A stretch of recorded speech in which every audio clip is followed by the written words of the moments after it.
Hi everyone, I've got with me Haesley Cush. Hi Haesley. Hi Tom. Okay, I love this guy, and the reason why is he walks his talk.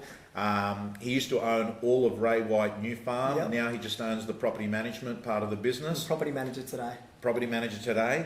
It's a good business to be in. The best. Stronger than bricks, they reckon. But you're also consult to the Whites and the Ray White Group. Yep. Where you coach and lead salespeople and principals and the business owners. Mm-hmm. And the reason I wanted to have you on here is I've seen you over the years build a $4 to $5 million sales business. Yep. I've seen you go from zero to hero in market share, 30% market share in 5 suburbs. Yep. When you were running the business. Yep. And you've got the best helicopter view, I think, in Australia at the moment about what is it that young people need to do to be successful in this business. It's quite a rap. Yeah, well, mate, you deserve it. Thanks, Tom. Now, the first thing I want to talk to you about, Haesley, is how long you've been doing real estate for? I started in 1996. Yeah. I started working for my mum, my stepfather.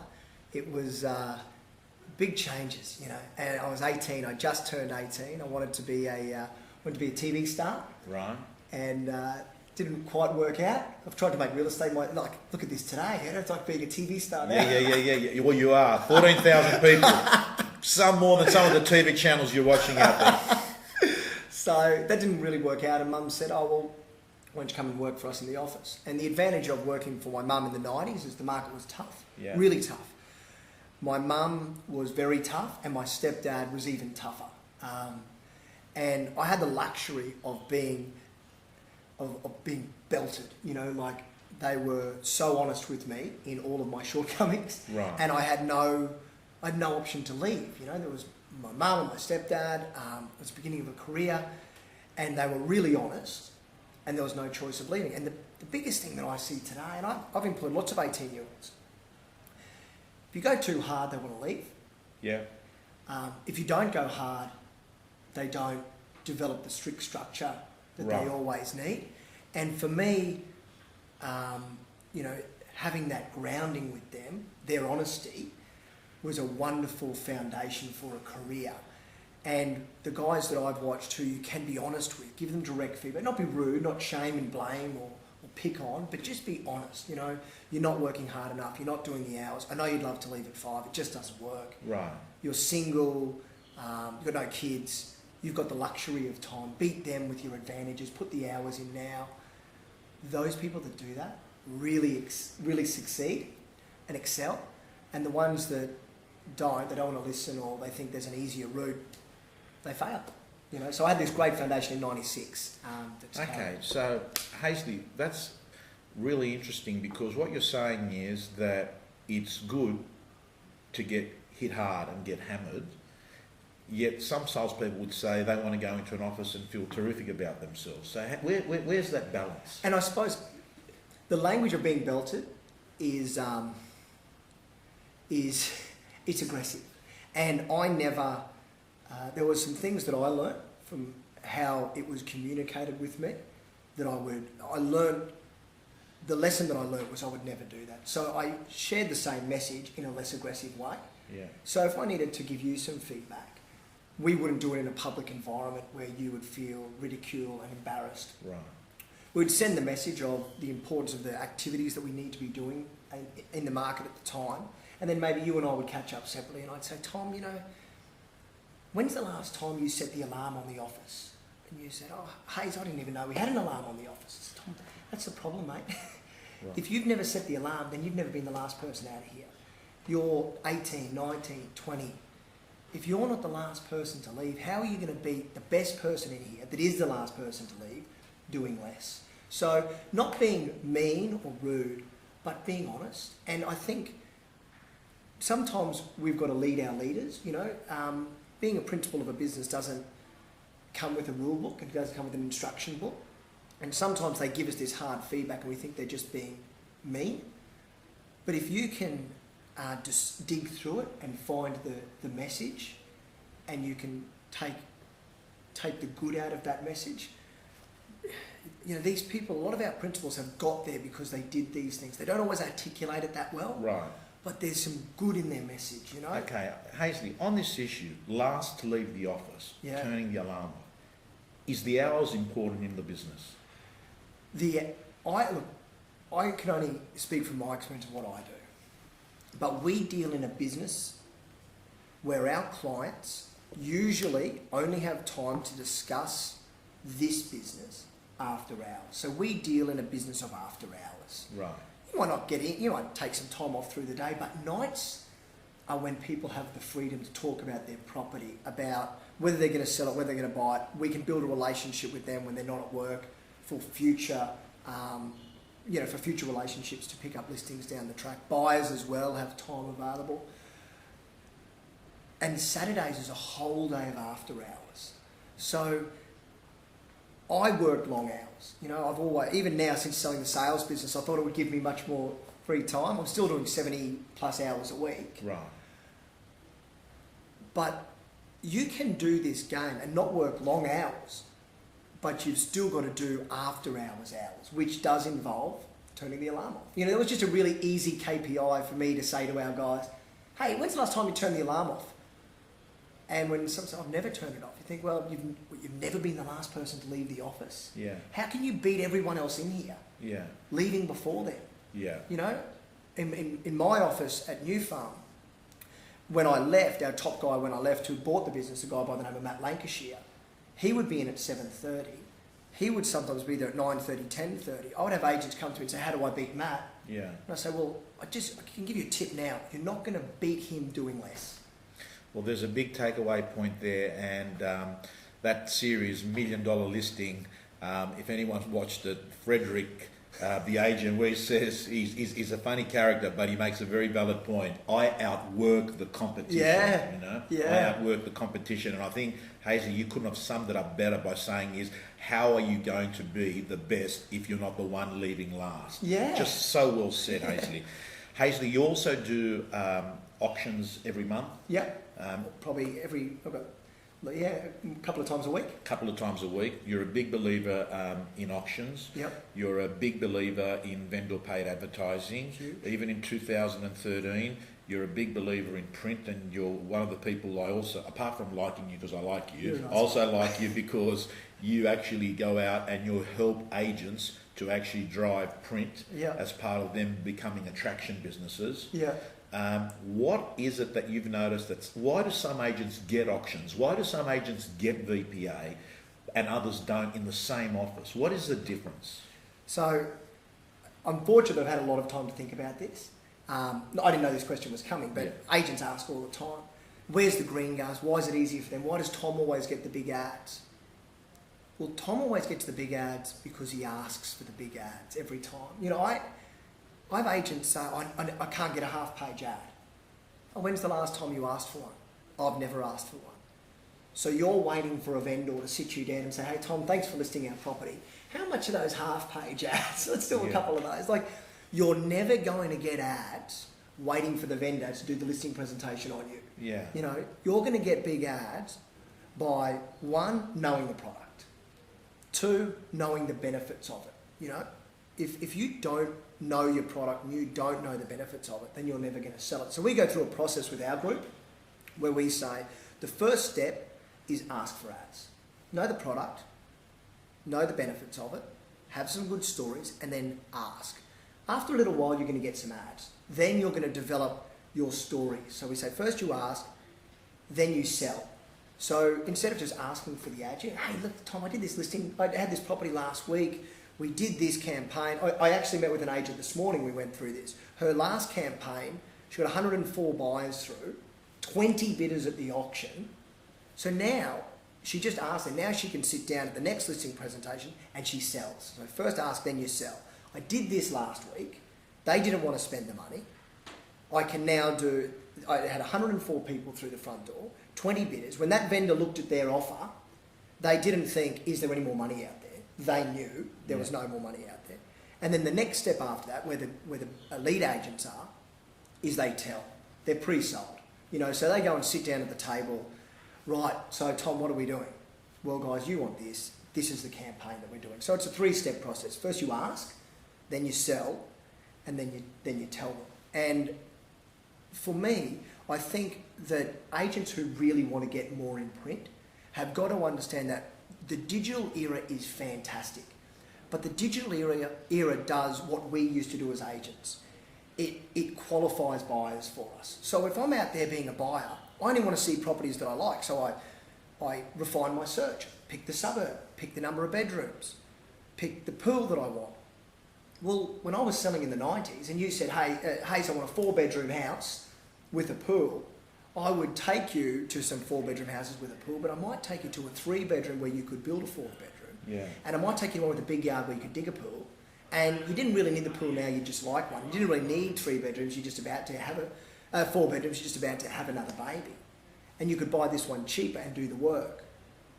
Well, I can do that as the agent. The paper can do that because it sits there in front of it, tells the story, you can judge it on its features and benefits.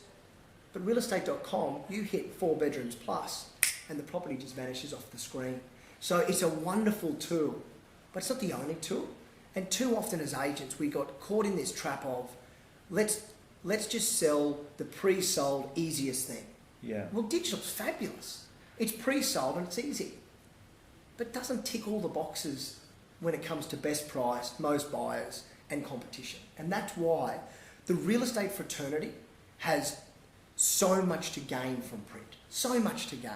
More than a lot of the newspapers that we advertise in, News Limited not necessarily being one, but other public, more than they think. Like, we are tied to that. Like, we all need it to work as much for each other, you know, because it's a great tool for us.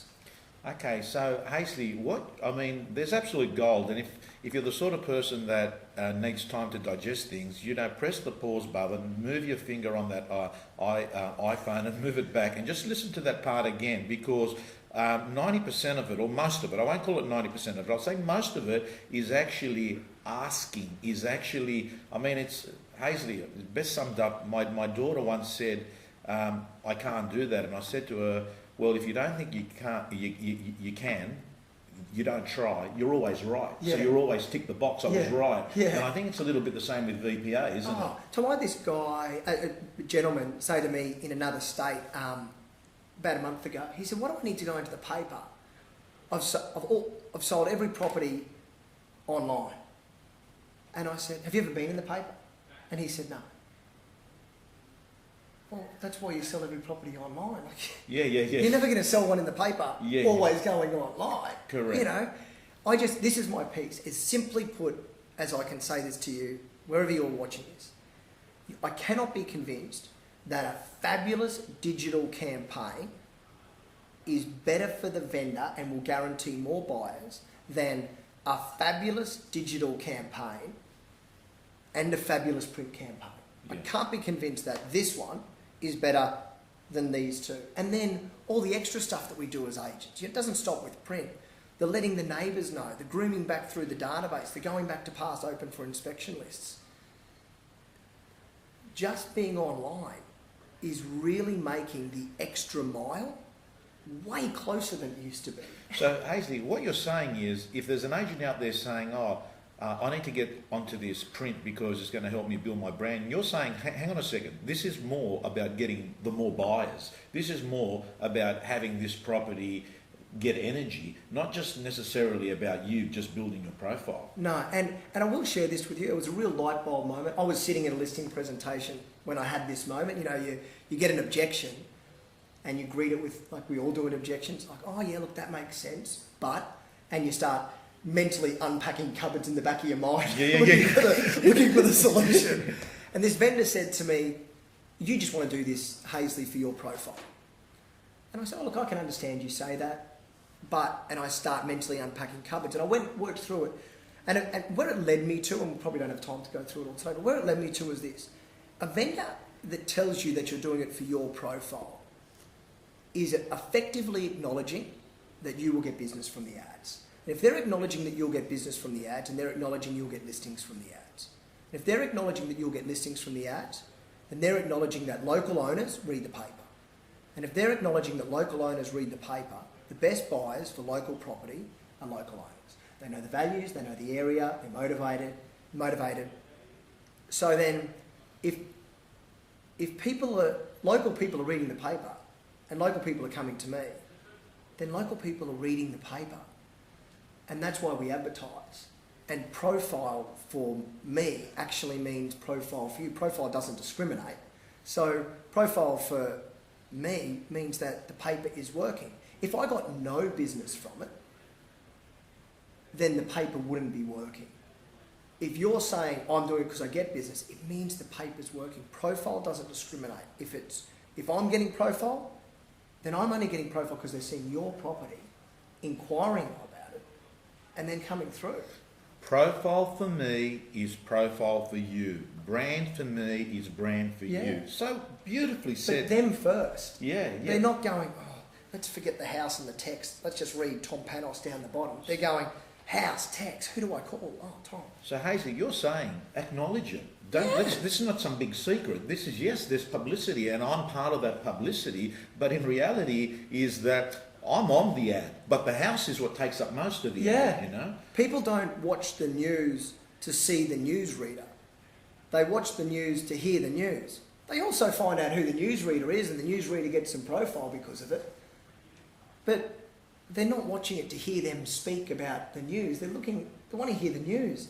They're not reading the paper to see which agents have got the ads. They're reading the paper to see the properties. And then as a byproduct, they're going to see the agents.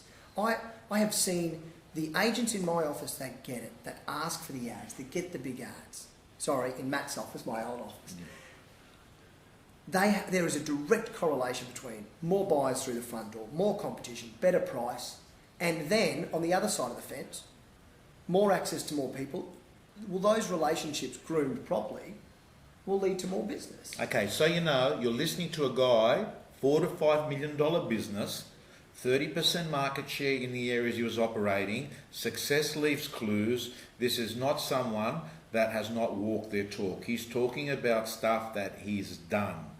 Haesley, you managed people in your business that went from nothing to writing $1 million a year. Yeah. You've also had people in your business that would have had everything going for them and they stuff up. Yeah. Why? What's the difference between a good one and a bad one? So there's a number of different things. When I sit down at the job interview, I try to sum it up as simply as possible, and that is two things that I have seen are consistent with top writers. Always one of two. Top writers have either, one, hung around long enough. Hang out 30 years, people will associate you with property in the area and you'll do okay. So that's a long game, slow burning candle, but you'll do some business. Two, hard work. So and hard work is just the key. So I used to sit in an office where I had two guys that were 30, both looked great, both great suits. One guy wrote 1.26 million a year in fees. The other one wrote 46,000 in fees. This guy got in at 7 and left at 9. This guy got in at 10. His game plan each day was turn on the computer, get a coffee, check my emails, and see what the day brings. And then get lost in the vortex of check Facebook and there goes 20 minutes. Wow, I'm on the hunt. Get lost in I'm going to go and chat to that person at that desk over there and see how it goes. Their mindset of I'm going to prospect tonight between 5 and 7. And at 5 o'clock, then they'd start to prepare the numbers they were going to call. Then at 5:30, they'd make one call. Then at 5:45, they'd be around the office. Are you prospecting tonight? I'm prospecting tonight. 6 o'clock comes, couple more calls. By 7 o'clock, made 4 calls. Think they've worked hard because they're leaving at 7. They made 4 calls.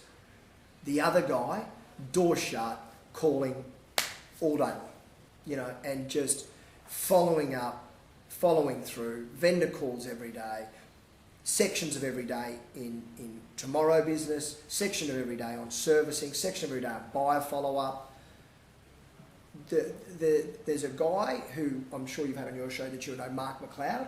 He said a saying once to me that just resonated. People get it when you say it. And the number one thing in our business that is a killer is salespeople lack the discipline to handle the freedom that our industry gives them. The agents who create discipline in their business will succeed. The agents that leave it to, I'm just going to be reactive, follow the bouncing ball, get a coffee, turn on the computer, check the emails and see what happens, fail. Okay, big idea. Structure. Run a process-driven business, not an energy-driven business. Hanging out pretending to be busy versus busy getting a result. Yeah. You've got to make the calls. You broke it up really well there. Can I just go over it? Tomorrow business, Yeah. buyers, service current vendors. Yeah. Is that the way you break them up in your mind? Yeah, big part of, and then probably now vendors. You know, Right. so who can I work on that's out there now that I could get? Withdrawn listings, available stock, with end of agency stock, that sort of thing. Tomorrow vendors, grooming relationships. You know, just because 12 months ago they didn't want to sell, life changes. What would you say, Haesley? Most of the people that watch my videos are in the 250 gross commission to 400 gross commission. Yep. What do you say to those people? Some big ideas, some tips to get to the next level. What do you say? Obviously, prospecting is a big part of it. Yep. Okay. So when I've seen people kick through the next level, what have they done? Put on a PA. That was a big thing. It's investment in a person. Have some structure for them when you put them on, so that you can keep on sharp end activities. Vendor serve, like talking to vendors, talking to people face to face. So you move that stuff. Bigger ads, dominate your local press. Half and full page campaigns. Longer campaigns, 4 weeks ideal. Hold it out there longer. Auctions, these are the things that those top agents have done. In dominating their, having structure to communicate with people regularly and consistently. So I'll give you some examples. If you're a vendor in a marketplace, or no, let's forget the word vendor. If you're a homeowner in a marketplace, touch points that keep them informed as to what's happening with the market with a business theme. So they know that if they ever wanted to sell, you would have a buyer for their property. You just don't want to touch base and see how they need to know that you're a local professional, you want to have a great relationship, but also Tom, just, hey, the real estate agent in me wouldn't let me hang up this phone without telling you, I've got lots of people that want to buy in this area. And I know you said you never want to sell, but if you ever did, the line would start at your place and go to my office. I've got people that want to look at your place. So if you ever do decide to sell, let me know. So that you don't drive past and see a sold sign one day and they say, oh, Haesley Cush told me you had a buyer, so we didn't bring it through and sold. So stuff around tomorrow business, structure around that holds you into it. And you've got to groom it. And I think it's got to be beyond just, you can't just have an e-brochure that goes out. There's got to be something personal in it. Every now and then it's going to need to be material. And definitely phone calls. But those 3 big things are probably the 3 biggest that I've seen agents that punch through 500 to $1 million, and it's a quick jump. You've got to be able to have some support to help you hold relationships with vendors and not lose follow-up with buyers. Big things. So PA works. Haesley, at what stage should someone put a PA? Okay, my experience, usually 100,000 commission ago. Right. Like we normally do it too late because we're nervous. It's a big investment. You get your first access to a heavy fixed cost that you've got to pay whether you make money or not. In that range of 250 to 350 is around where agents start to ask that question. You can, if you're questioning, should I team up with another agent? That's around the time you should be thinking, am I pulling the punch here? Am I really better off investing in a PA and having that as a solid fixed cost to continue to drive me? Plus, when you tell someone what they need to do, it reminds you what you need to do. So having a PA and some structure around that is very, very I like that. It's a memory aid about what should be done by actually teaching someone to do it. Okay. Haesley, I want to talk about, what do you reckon the biggest... Actually, this is the question I want to ask you. If you were meeting you on day one in real estate again, knowing what you know, what advice would you be giving you based on your career to date? What would you say to yourself on your first day now about real estate? I would say real estate is a marathon, not a sprint. It's a slow burning candle. There are activities that you can do, which is when I talk about now business. There are activities that you can do that will help you get stock now. But if you just do those, then you can't plan moving forward. So you need to do activities around getting listings today. So those listings that are available to you today, but you also need to do things to build relationships for tomorrow. I was 18 when I started. I looked about 13. I caught up. But being young in real estate is an asset. You are lucky. You have something that I don't have now. I have a wife and a beautiful baby girl, and I'm blessed to have them. But I've got some commitments with them that I didn't have before I had a wife and a baby girl. I was able to work till late, and it took me 4 or 5 years to get that being young is a luxury. They're the years to really build a strong foundation. And I needed to find the places that I could go and compete where I couldn't compete today. A guy by the name of Phil Parker, an auctioneer who's probably the best auctioneer that I've ever seen and worked with. I'd been in real estate 4 years and wasn't getting anywhere, no traction with the ground. And he sat me down and we developed a follow-up process around open houses that allowed me to get to them Saturday afternoon and then do listing presentations on Sunday. Now, none of my competitors were prepared to do listing presentations. So you make the contact after the open on the same day? Contact Saturday afternoon after the open, and if they're a seller, can I come and see you tonight or tomorrow? So my most competitive agent back then wasn't doing the calls till Monday night. Well, by Monday night I'd listed it. Now, if I was doing them Monday night at the same time and we both went, I would lose. 18 looked 14, no experience. But when I call and they've gone through opens that day and nobody else has called, they think, this guy's a hard worker, that's what we want in our agent. You're going to come and see me Sunday? Well, the only thing I had to nurse on Sunday back in those days was a hangover. So I'm okay, you know. So I would list it, and it was a game changer for me. I found out that the advantage for me was I had time. So I could go later at night, I could go earlier in the morning, I could go Saturday night, I could go Sunday. Young was your age, regardless of your age, is your advantage. You've just got to find out what it is. So I probably carried it for a bit of a chip on my shoulder for a couple of years, thinking it's harder for me because I'm young. That bra's been burnt. Young's not young. Young's not too young in real estate. You know, you can have real definite advantage. So I would tell myself, pull your nappy up, do the hours. Yeah. If you start asking today for auctions and big ads, you're going to get them sooner than if you start asking in a year. You'll get more experience, you'll learn from each listing presentation, you'll do better. And I would have fixed my follow-up.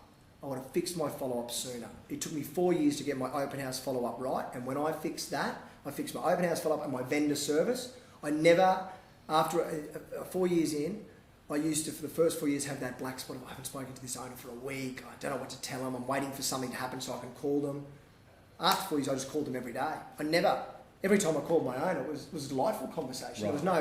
I was no anxious about it. It was fabulous. So you reckon daily conversations? Yeah, daily conversations unless they tell you otherwise. Yeah. Right. Oh, hey, don't call me every day, call me every other day. That is a way better comment from an owner than, oh, thank God, Hayes, we thought you were dead. We haven't heard from you for 3 weeks, you know? So, yeah, every day unless they tell you otherwise. For just 1 or 2 seconds, here's the game plan today. I want to let you know I'm on to it. If they're dealing with financial people in any other investment market, they might be getting daily phone calls from those professionals if they're in transaction mode. Well, then they're in transaction mode with us. We should be talking to them daily. Okay. Haesley, I'm going to definitely need to interview you again because I think I could go for hours and hours. But I think that if people just do 3 or 4 things, some of the things that you've just come up there, you know, daily conversations about making the calls, not just hanging out in the office pretending to be busy preparing to make the calls. Doing your open follow-ups on Saturday afternoon, doing your presentations on Sunday, outworking the competition, not using I'm new or I'm young as an excuse, eliminating the excuses, using it as a strength. Mate, this has been gold. This has been gold. And anyone that wants to follow Haesley, he's on Twitter. You're going to have to put up with some rugby commentary, you know. But if put that aside, just try and ignore that stuff. He's a fanatical Red supporter. That's true. But Haesley, it's been a pleasure. Thank you so much. My pleasure. Thanks, Tom. Good luck.